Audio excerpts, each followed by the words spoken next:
चतुर्भुज जगन्नाथ कण्ठशोभित कौस्तभ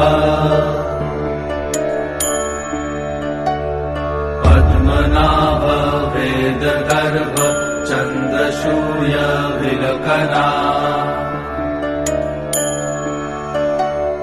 जगन्नाथ लोकनाथ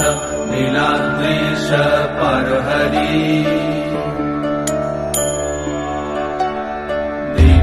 दीनबन्धुर्दया सिन्धु कृपालु जनरक्षका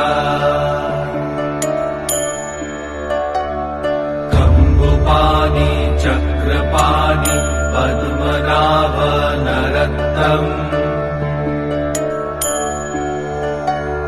जगत्तं पालको व्यापी सर्वव्यापी सुरेश्वर लोकराज देवराजा शक्रभूपश्च भूपति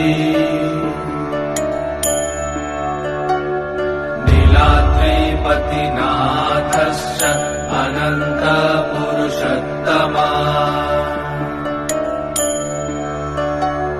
तर्कशधिय कल्पतरु विमलप्रीतिवर्धना